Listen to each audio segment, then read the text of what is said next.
마른 땅을 적시는 단비 같은 방송. 안녕하세요. 저는 알기 쉬운 성경교리의 목사 차주영입니다. 자, 이제 제10강 구원의 경험 두 번째 시간입니다. 우리는 지난 강의에서 이 구원에 대한 정의를 내렸고요. 또 구원의 과정인 칭의, 성화, 영화, 그 중에서도 첫 번째 단계인 칭의에 대해서 잠깐 다루었습니다. 이 칭의의 과정 속에서 이 예수님을 믿는 믿음과 그리고 더불어서 죄를 참회하는 이 회개의 과정에 대해서도 우리가 잠깐 다루었습니다. 이 시간에는 이 칭의에 대한 남은 부분을 마무리 짓고 이 구원의 나머지 과정인 성화와 영화에 대해서 다루도록 하겠습니다. 자, 다시 이 칭의란 예수님을 개인의 구주로 영접한 자들이 처음으로 경험하게 되는 구원의 과정입니다. 성령께서는 예수님을 개인의 구주로 영접한 자들을 의롭게 하시기 위하여, 의롭게 변화시키기 위하여 이 회개의 길로 먼저 인도하시는데, 그러므로 이 회개란 이 구원에 있어서 예수님을 영접하는 것만큼 성도들이 반드시 통과해야 할 아주 중요한 영적 경험 중에 한 가지입니다. 자, 그렇다면 왜 하나님께서는 이 회개를 이토록 중요하게 여기실까요? 그리고 회개를 하면 이 범죄한 우리들에게는 어떤 유익이 있는 것일까요? 누가복음 24장 47절입니다. 또 그의 이름으로 죄 사함을 얻게 하는 회개가 예루살렘으로부터 시작하여 모든 족속에게 전파될 것이 기록되었으니. 누가복음 24장 47절에서는 회개를 죄 사함을 얻는 것이라고 정의하고 있습니다. 네, 그렇습니다. 이 범죄한 죄인이 왜 회개를 해야 하는가? 이 회개를 통해 범죄한 죄인들의 죄가 비로소 용서받을 수 있기 때문입니다.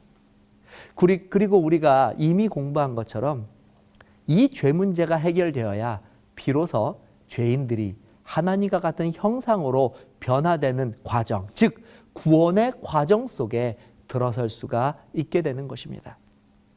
그러므로 구원의 경험을 누리기를 원하는 자들은 반드시 하나님의 용서가 주어지는 이 회개의 경험을 반드시 가져야 하고, 이와 같이 하나님 앞에 상달된 이 진정한 회개는 비로소 용서함을 받고 하나님 앞에 의롭다 칭함을 받을 수 있게 되는 것입니다. 자, 그렇다면 이 단순히 죄인들이 자신의 죄를 회개했기 때문에 하나님께서 죄인들을 용서하시고 의롭다고 해주시는 것일까요? 우리는 성경을 통하여 이 회개와 관련된, 그리고 용서와 관련된 아주 중요한 주제 한 가지를 발견해야만 합니다. 로마서 5장 6절에서 10절입니다. 우리가 아직 연약할 때에 기약대로 그리스도께서 경건하지 않은 자를 위하여 죽으셨도다. 의인을 위하여 죽는 자가 쉽지 않고 선인을 위하여 용감히 죽는 자가 혹 있거니와, 우리가 아직 죄인 되었을 때에 그리스도께서 우리를 위하여 죽으심으로 하나님께서 우리에 대한 자기의 사랑을 확증하셨느니라.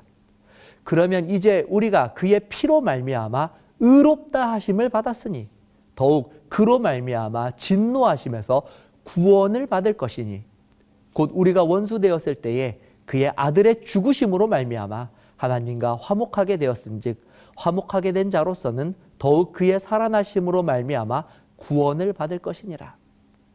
이 바울은 로마서에서 예수님께서 지신 십자가의 의미를 설명하는데요. 바로 이 십자가의 공로가, 십자가의 보혈의 공로가 죄인을 의롭게 하는 것이라고 이야기합니다. 그렇다면 우리가 살펴본 것처럼 회개하는 자들이 용서함을 받고 의롭게 되는 일은 결국 회개하는 자들이 십자가의 희생의 공로를 회개를 통하여 얻게 된다는 뜻이 되는 것입니다. 그러므로 죄인이 아무리 가슴을 치고 회개할지라도 십자가가 없었다면 그들의 회개는 그저 후회와 절규뿐인 공허한 외침이 되었을 것입니다. 자, 그러므로 회개란 십자가 없이는 무용지물일 뿐입니다. 그렇기 때문에 회개와 용서가 주어지려면 반드시 예수 그리스도의 십자가가 있어야 하는데, 놀라운 사실은 예수님께서는 이 십자가의 공로를 죄인들이 죄를 회개하기 이전에 이미 준비해 놓으셨다는 사실입니다. 방금 우리가 읽은 로마서 5장 8절에서는 우리가 아직 죄인 되었을 때 그리스도께서 우리를 위하여 죽으신 것이라고, 십자가를 지신 것이라고 기록하므로 이 용서가 회개의 조건으로서 주어진 것이 아니라 이미 이루어 놓으신 하나님의 은혜의 선물이라고 하는 사실을 분명히 하고 있습니다. 그러므로 회개하는 자들이 자신들의 회개가 과연 하나님께로부터 용서를 받을지 혹은 그렇지 못할지 두려워하거나 의심할 필요가 없게 된 것입니다. 하나님의 용서는 세상의 용서와 달리 참회가 먼저 일어난 하나님의 은혜의 선물입니다. 남은 것은 하나님께로부터 용서받느냐 혹은 그렇지 못하느냐가 아니라 죄인이 용서받기 위하여 회개하는 마음으로 하나님께 나아가느냐 그렇지 못하느냐에 달려 있는 것입니다. 자, 고린도후서 5장 21절, 하나님이 죄를 알지도 못하신 이를 우리를 대신하여 죄로 삼으신 것은 우리로 하여금 그 안에서 하나님의 의가 되게 하려 하심이라. 우리로서는 도저히 이해할 수 없는 큰 사랑과 은혜로 말미암아 비로소 죄인들은 하나님의 의에 도달할 수 있는 길을 얻게 되었습니다. 자, 이처럼 하나님께서 회개하는 죄인들을 의롭다고 선언하시거나 또 의롭다고 간주하시는 이 구원의 과정을 통틀어서 바로 칭의라고 부르는 것입니다. 자, 그렇다면 칭의의 다음 단계인 성화란 무엇입니까? 빌립보서 3장 8절에서 9절입니다. 또한 모든 것을 해로 여김은 내 주 예수 그리스도 예수를 아는 지식이 가장 고상하기 때문이라. 내가 그를 위하여 모든 것을 잃어버리고 배설물로 여김은 그리스도를 얻고 그 안에서 발견되려 함이니 내가 가진 의는 율법에서 난 것이 아니요 오직 그리스도를 믿음으로 말미암은 것이니 곧 믿음으로 하나님께로부터 난 의라. 바울은 그의 구원이 그리스도를 믿음으로 하나님께로부터 주어진 의가 그로 인하여 가능하게 된 것이라고 고백하고 있습니다. 자, 그리스도라면 누구나 다 이 당연한 진리를 받아들여야 합니다. 우리가 의롭게 되어 구원함을 받게 된 것은 전적으로 하나님의 은혜의 결과입니다. 하지만 구원의 경험은 이렇게 의롭게 되었다고 칭함을 받는 것에서 그치는 것이 아닙니다. 강의 시작할 때 말씀드린 것처럼 구원의 경험은 이미 성취된 것뿐만 아니라 현재에도 실현되고 있는 것을 포함하는 과정이기 때문에 그렇습니다. 우리가 일반적으로 말하는 이 성화란 현재 실현되고 있는 구원의 과정을 일컫는 말입니다. 성화의 원어인 이 헬라어 하기아스모스는 하기아조라고 하는 단어에서 나왔는데요. 이 단어는 무엇인가를 구별하다 혹은 거룩하게 하다라고 하는 의미를 내포하고 있습니다. 하나님께서 죄인들을 구원의 경험으로 초청하여 주신 그 결과로 죄인들은 이 성도라는 이름으로 불리게 됩니다. 이들은 이 칭의의 구원의 경험을 한 자들이고 하나님으로 죄사함에 대한 믿음과 확신을 얻은 자들이기도 합니다. 그러나 분명한 사실은 이들이 칭의의 과정을 거친 성도라고 할지라도 그들이 완전히 죄가 없는 상태를 이룩하였다고 하는 말은 아니라는 것입니다. 여전히 그들은 죄의 유혹 가운데 노출되어 있고 강한 죄의 본성마저 가지고 있습니다. 그런데 어떻게 이들이 성도, 즉 이 거룩한 구별받은 자들이라고 부름을 받을 수 있는 것일까요? 요한복음 15장 1절에서 7절입니다. 나는 참 포도나무요 내 아버지는 농부라. 물은 내게 붙어 있어 열매를 맺지 아니하는 가지는 아버지께서 그것을 제거해 버리시고 무릇 열매를 맺는 가지는 더 열매를 맺게 하려 하여 그것을 깨끗하게 하시느니라. 너희는 내가 일러준 말로 이미 깨끗하여졌으니 내 안에 거하라. 나도 너희 안에 거하리라. 가지가 포도나무에 붙어 있지 아니하면 스스로 열매를 맺을 수 없음 같이 너희도 내 안에 있지 아니하면 그러하리라. 나는 포도나무요 너희는 가지라. 그가 내 안에 내가 그 안에 거하면 사람의 열매를 많이 맺나니 나를 떠나서는 너희가 아무것도 할 수 없음이라. 사람이 내 안에 거하지 아니하면 가지처럼 밖에 버려져 마르나니 사람들이 그것을 모아다가 불에 던져 사르느니라. 너희가 내 안에 거하고 내 말이 너희 안에 거하면 무엇이든지 원하는 대로 구하라. 그리하면 이루리라.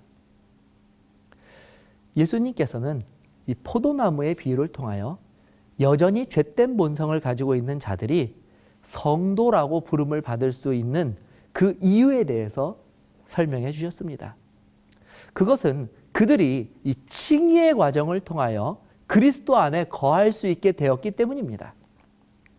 그리스도 안에 있다고 하는 것은 비록 죄의 본성이 그들에게 남아 있을지라도 과거처럼 마음껏 죄의 본성을 따라 하나님의 말씀을 거역하고 불순종하는 것이 아니라 과거의 죄된 삶을 떠나 마치 포도가지가 그 나무에게서 양분을 공급받을 때에 열매를 맺듯이 회심한 이후로는 예수님을 온전히 의지함으로 예수님께서 공급하여 주시는 영적 지혜와 힘을 통하여 이 죄된 본성을 다스리고 또 이전에 미처 하지 못했던 거룩한 하나님의 뜻을 이루며 거룩한 삶의 열매들을 맺는 삶을 비로소 살 수 있게 되었음을 말하는 것입니다.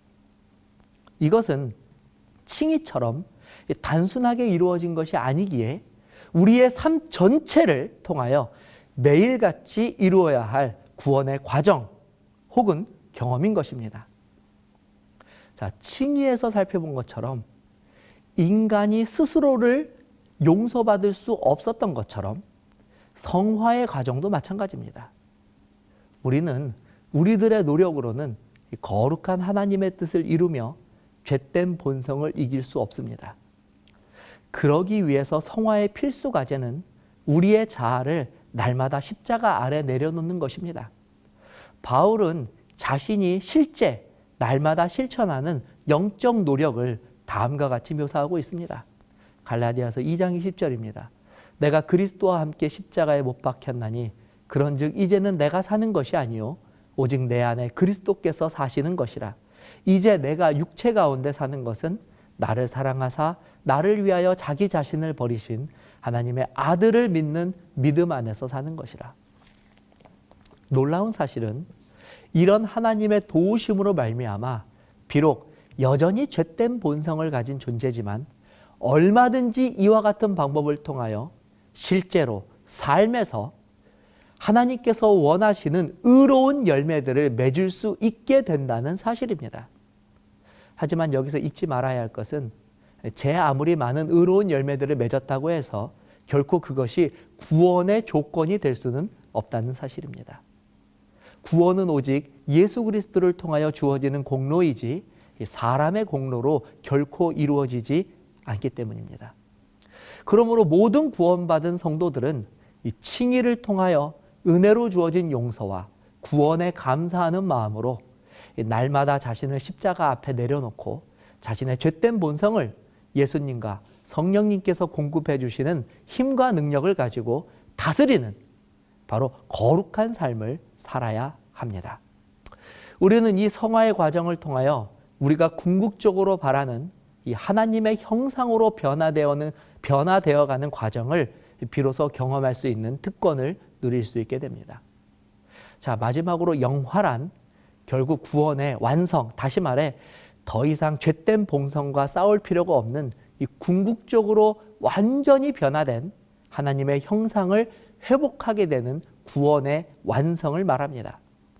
고린도후서 3장 18절에 우리가 다 수건을 벗은 얼굴로 거울을 보는 것 같이 주의 영광을 보매 그와 같은 형상으로 변화하여 영광에서 영광에 이르니 곧 주의 영으로 말미암음이니라고 말씀하셨습니다.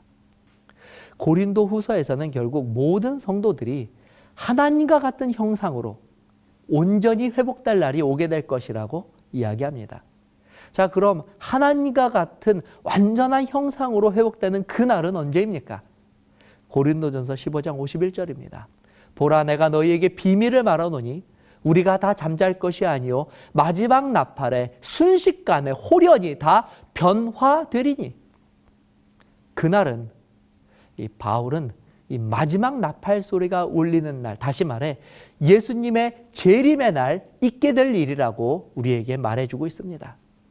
그러므로 영화란 예수님 오시는 날 죄의 모든 흔적이 도말되고 하나님의 능력으로 인해 다시 하나님의 형상으로 새롭게 창조함을 받게 되는 그날, 우리 모두에게 이루어질 영광스러운 구원의 마지막 경험이 되는 것입니다. 자, 오늘 우리는 이 구원의 경험을 통하여서 구원받는 자의 삶에 이루어질 3단계, 징의, 그리고 성화, 영화에 대해서 살펴보았습니다. 앞으로도 저와 여러분들이 이 구원의 경험 속에서 마지막 영화의 단계에 이르기까지 끝까지 자신을 십자가에 내려놓는 성화와 칭의의 영광 속에서 살게 되시기를 간절히 바랍니다. 자, 다음 시간에는 11강 그리스도 안에서 자라남이라는 주제로 찾아뵙도록 하겠습니다. 감사합니다.